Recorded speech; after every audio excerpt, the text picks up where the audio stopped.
제가 현재 기초전력연구원의 에너지밸리 분원장을 맡고 있는데요. 기초전력연구원은 본원이 서울대학교에 있습니다. 한전이 나주로 이전하면서 한전 인근 지역에 기초전력연구원 분원을 개설을 해서 전력산업 기초연구를 주관을 하고 있고, 그게 금년 6월에 개소가 돼서 거기서 일을 하고 있습니다. 원래 소속은 목포대학교 전기공학과 교수입니다. 콘텐츠 그냥 넘어가고요. 잠깐 이거 얘기하고 넘어갈게요. 우리가 오늘 에너지 자립성 얘기를 하는데요. 에너지 자립성이라는 거 지금까지 그 컨셉을 적용을 못 해왔었죠. 그건 거꾸로 얘기하면은 시대가 변화한다는 거죠.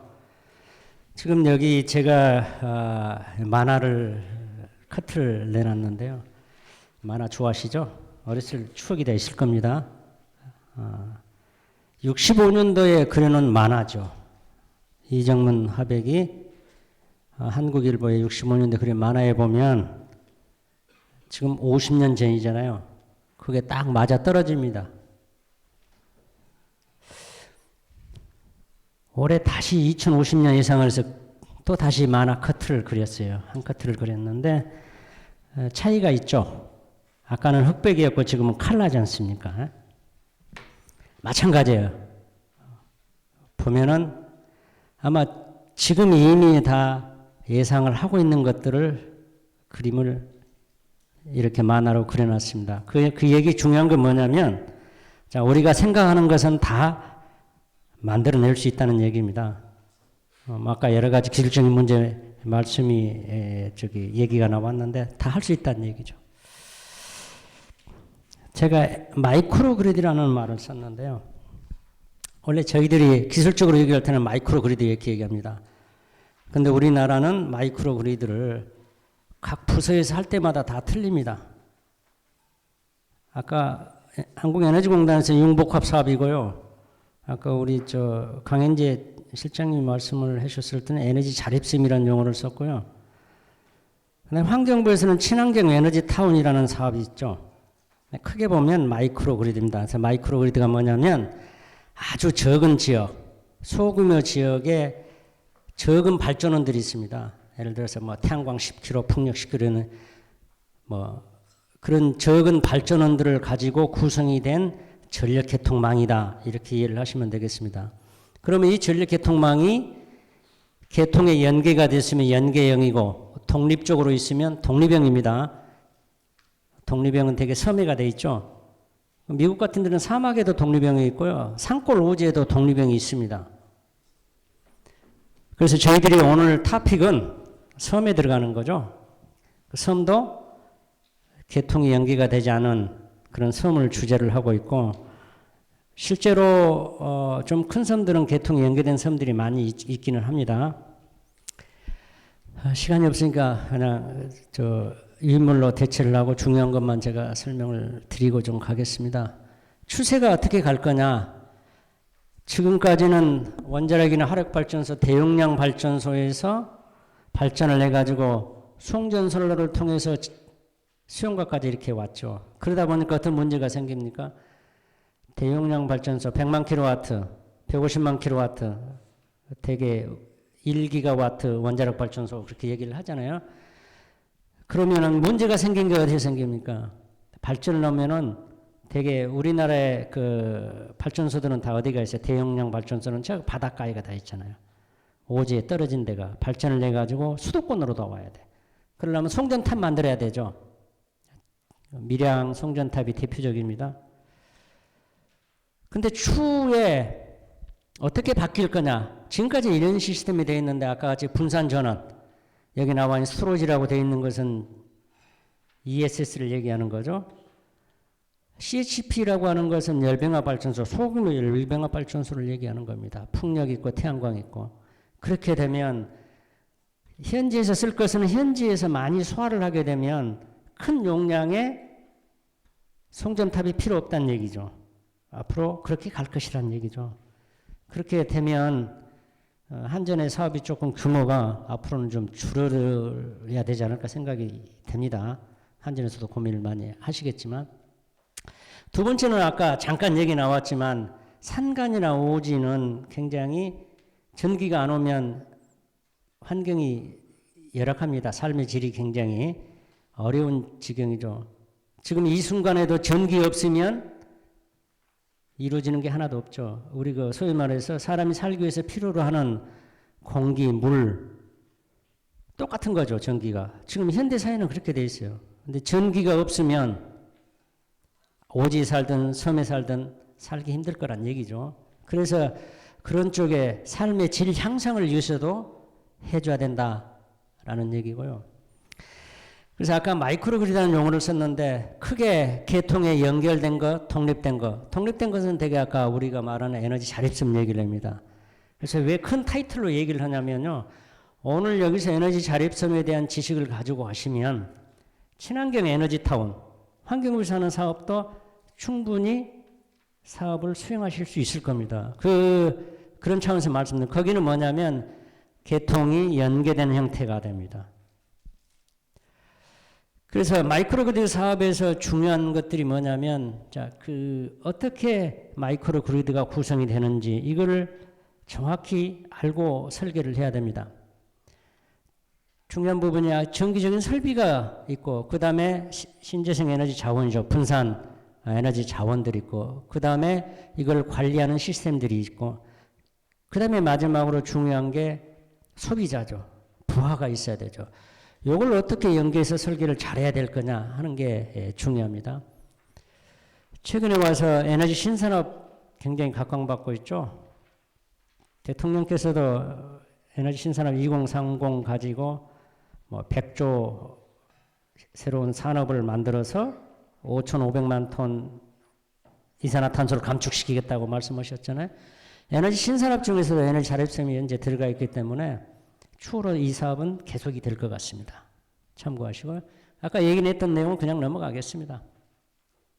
회의 사례도 그냥 간단히 그냥 넘어가고요. 저한테 주어진 시간이 너무 적어서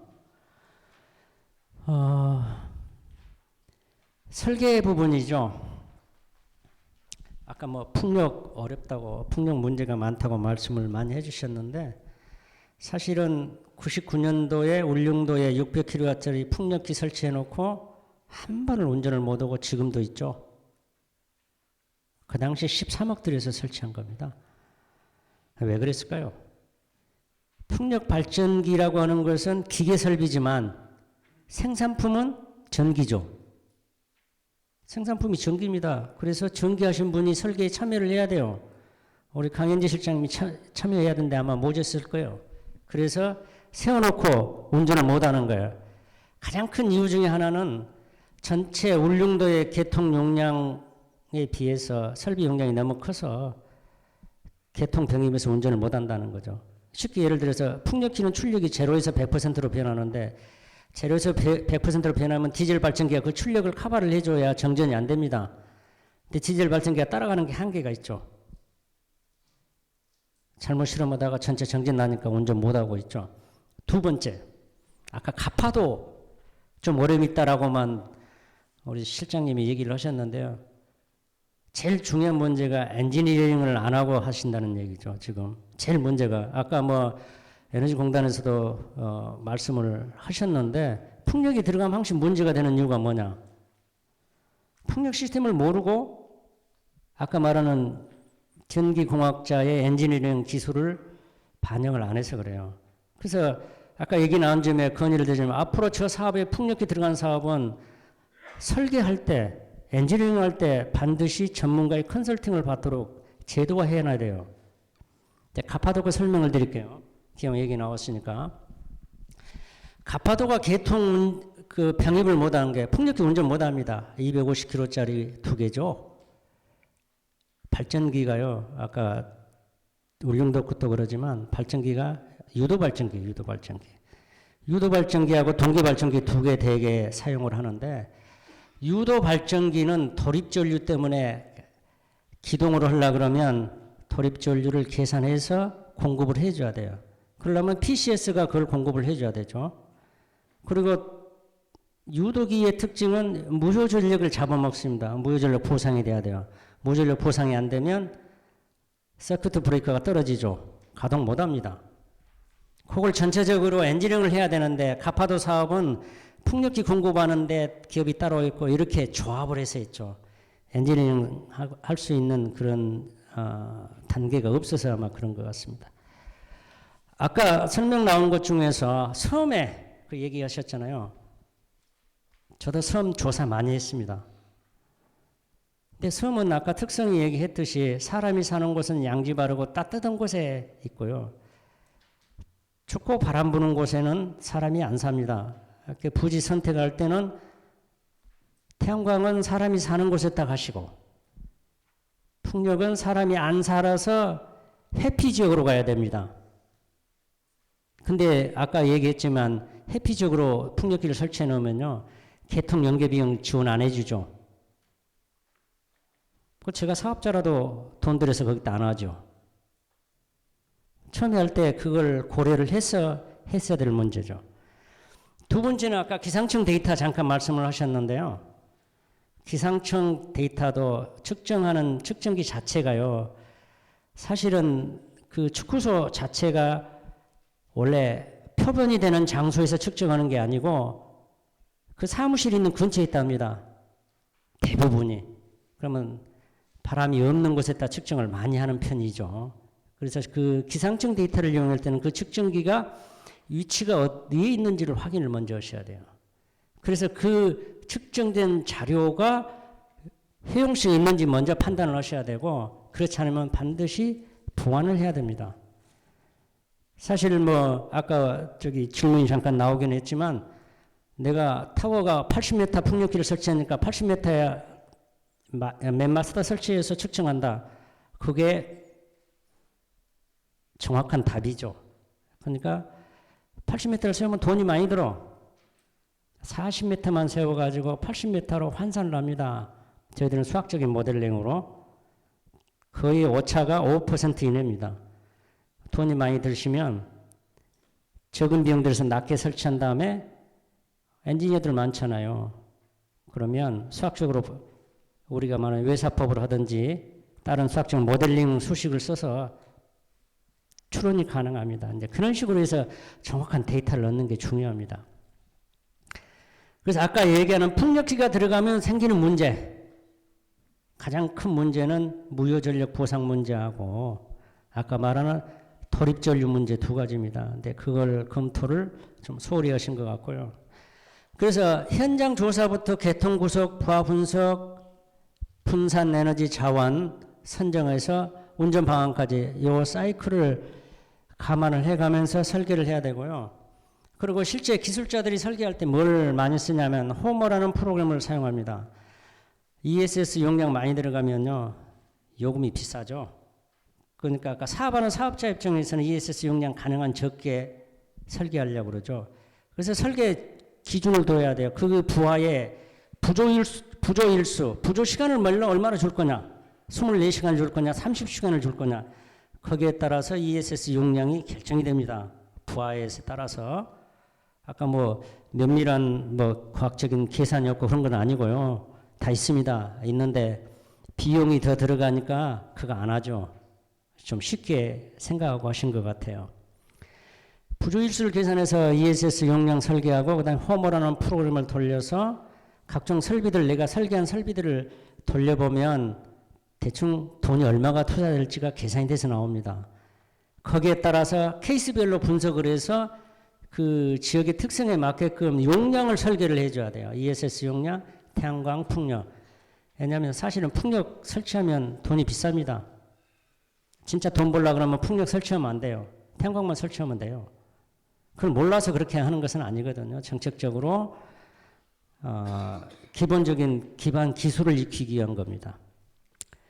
좀 빨리 나가겠습니다. 이거 아까 그 마음이 괜히 바빠서요. 아까 말씀드렸던 독립형하고 개통연경 말도 설명을 했으니까 넘어갔고요.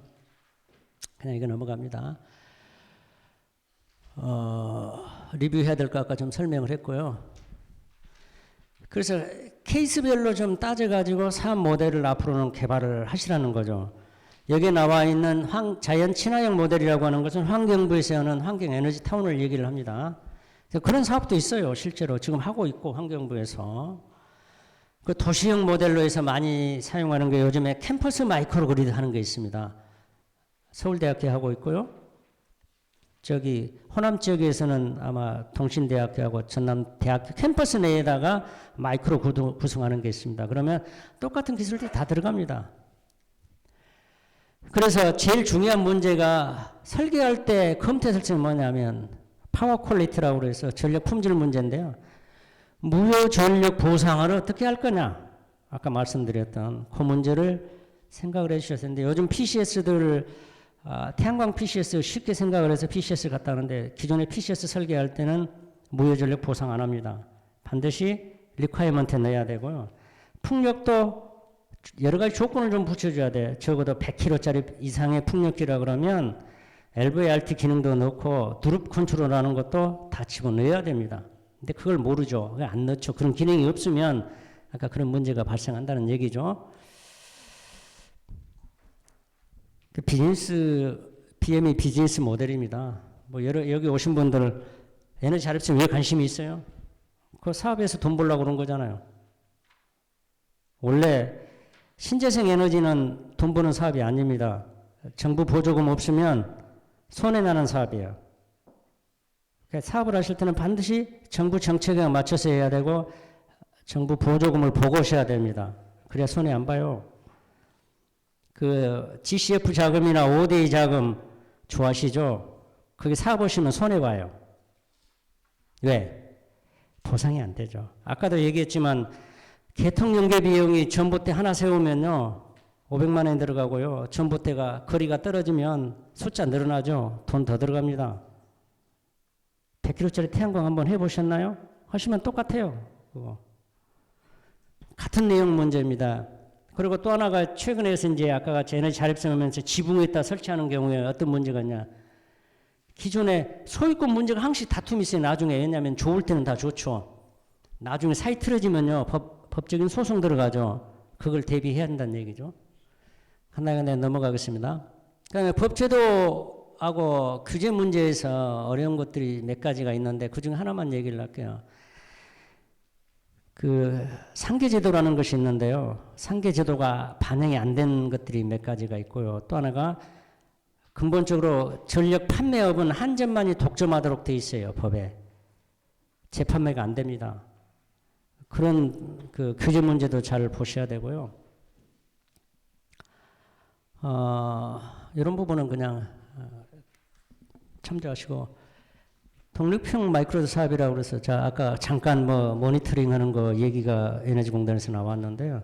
실제로 5개 5가구 이하의 그 섬들은 되게 기초지자체가 관리를 많이 합니다. 해주죠. 에너지공단에서 그 태양광 풍력 설치해 주는데 그 관리가 안 돼 가지고 고장이 나면 그 섬에까지 사람 가야 되잖아요. 누가 고칩니까? 그 마을 사람이 못 고쳐요. 그 모니터링을 하고 있다가 이 상황이 된 것을 파악을 해서 기술자가 뭐가 고장이 난 걸 확인할 수 있어야 돼요. 그러려고 그러면 뭘 해야 되냐? TOC라고 해서 통합 관제 설비를 만들어야 돼요. 근데 그거 없습니다. 우리나라. 아까 에너지공단에서는 단지 데이터만 모니터링 하는 거고요. O&M하고 반드시 연결을 시켜줘야 돼요. 극단적인 예를 하나 들면요. 아까 뭐 거차도 잠깐 설명을 들으셨을 겁니다. 거차도는 세월호 때문에 잘 알죠. 동거차도, 서거차도가 있습니다. 디젤 발전기가 서거차도가 있죠. 동거차도로 해월 철탑이 이렇게 가요. 겨울에 폭풍이 치니까 나뭇가지가 흔들려가지고 쇼트가 나니까 차단기가 떨어졌어요. 그 차단기가 어디에 떨어졌냐면 동거차도에 차단기가 떨어졌어요. 서거차도에 디젤 발전기가 기술자가 있어요. 가서 고쳐주러 가려니까 폭풍이 치니까 배가 안 떠. 못 가죠. 그 잠잠해진 다음에 3, 4일 지나서 가서 수리해갖고 전기를 넣어줬는데 예전에 얘기해요. 불행하지만 독거 노인이 전기로 난방하다가 사망한 사례가 있었어요. 그게 왜 중요하냐면 그걸 해줘야 돼요. 이건 생존의 문제일 수도 있어요. 섬에서는. 그래서 오늘 얘기가 나왔으니까 그 말씀을 드리지만 제가 저것 때문에 해야 된다고 국회에서까지도 얘기를 했는데요. 새누리당, 새정치, 박수 국회의원들 8분 오셔갖고 열심히 쳐놓고요. 돈 예산 딱 제로로 깎아서요. 삽 못하고 있는 거예요. 그분들은 그런 걸 모릅니다. 또 하나가 연계형 마이크로그리드 시스템 사업을 해야 되는데 이거는 한전이 하고 있죠. 영국 과제로도 하고 있지만 근본적으로 섬해가 아까 같이 해저 케이블이나 해월 철탑으로 전력이 공급이 되면 이 부분도 같이 연계가 되지 않으면 제가 설명드렸던 TOC의 역할이 어렵다는 얘기죠. 그래서 앞으로 이쪽에 연관을 해서 계속 사업은 아마 될 겁니다. 필요성이 있으니까. 그래서 단순히 아까 그 모니터링 차원보다는 O&M 기능까지 포함을 해서 하는 쪽으로 했으면 좋겠습니다. 이상으로 발표를 마치겠습니다.